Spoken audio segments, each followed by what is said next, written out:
Hey everybody! Before I start this video, I just wanted to pass along this warning the game presented to me when I first started it. There is a photosensitive seizure warning in this game because it contains flashing lights and contrasting visual patterns which may trigger seizures in some people. Most games have this warning, but since this one made it stand out like this, I felt obligated to pass the message along. Obviously, there's going to be gameplay footage in this video, so if that poses an issue for you, I'll give you some time to click away if you need to. If not, skip ahead to the marker on screen to start the video. Thanks everybody!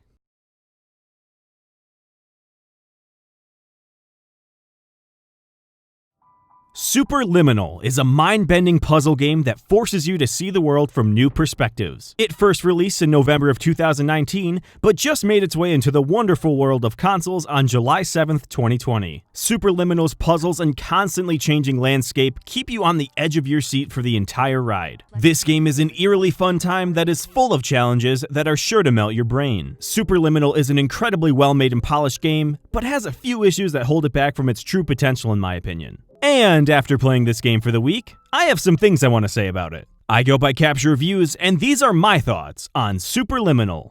And since this game's console release is hot off the press, there will be very few spoilers ahead.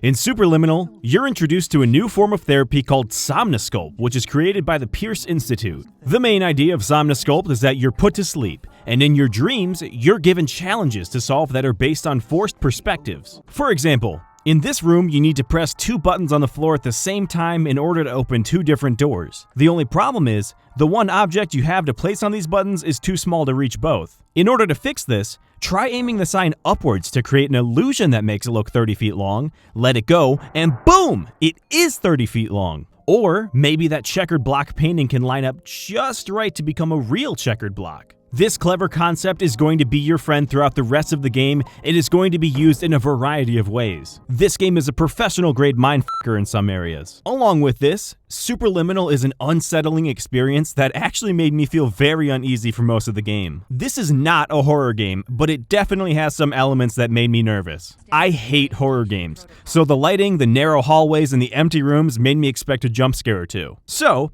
I did what any respectable man would do in the 21st century. I manned up, took a deep breath, and turned the game off when I got too scared. I'm a little bitch. But I mean, come on, look at this area. Tell me this isn't scary. Who the f puts beans on their to-do list? To add to this unsettling feel, you'll encounter several recorded messages from Dr. Pierce himself and a robot that's totally not Siri. These messages, while completely harmless, help create this spooky ambiance this game is going for. A vacant room that only has one speaker that tells you you've essentially gone off the grid in this experimental psychological dream therapy? Yeah, it's cool, I'm not scared. But at the same time, Superliminal does a great job of providing some comedic relief with some of the jokes that not Siri says. Remind you that I am not a part of your patient care team. I do not care.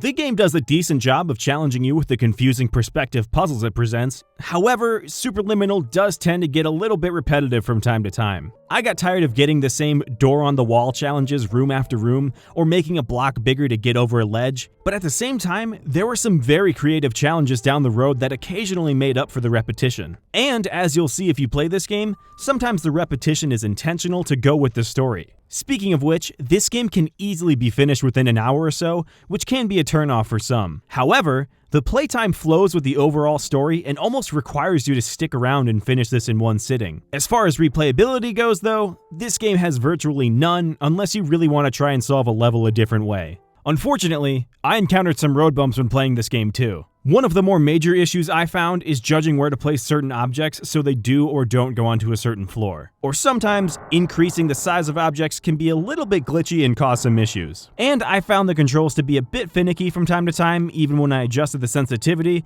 but that could just be a me thing. Visually, this game is a tough one for me to discuss. If you include the optical illusions as part of the graphics and visual design, then this game's visuals are amazing. But if you don't, then straight graphically speaking, it's just an all-around decent looking game. It's not ugly by any means, but it's also nothing to write home about. The lighting I found was the main highlight. Many of the rooms are eerie, dimly lit environments that creep me out to the point that I didn't want to play anymore. Like this level right here immediately made me nope the fuck out. I have to give the developers some credit here though, because they made the objects and rooms seamlessly grow and shrink like they're supposed to when changing sizes. There's no delays when making a model bigger or smaller, and it's pretty remarkable. The The music is used very sparingly, but when it is, you'll hear a calming piano strolling away.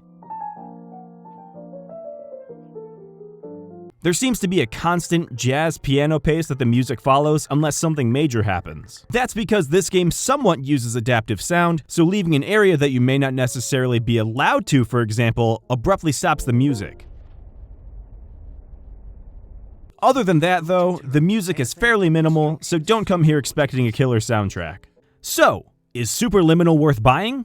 I vote yes, Superliminal is worth buying, but only if you aren't expecting a game that'll keep you around for hours on end. This story is quite charming with a very sincere and beautiful ending, and the road you'll travel along the way is fairly challenging, but it's nothing too crazy. The repetition of puzzles and lack of replayability make me take off a couple points here, but even with that in mind, I give Superliminal a respectable 8 out of 10. Overall, this game is very fun and I thoroughly enjoyed my time with it. It's a great game with a great concept, but I think Pillow Castle could have done just a bit more with it to really knock it out of the park. If you're looking for a shorter but still engaging and clever puzzle game, Superliminal is the game for you and I highly recommend it.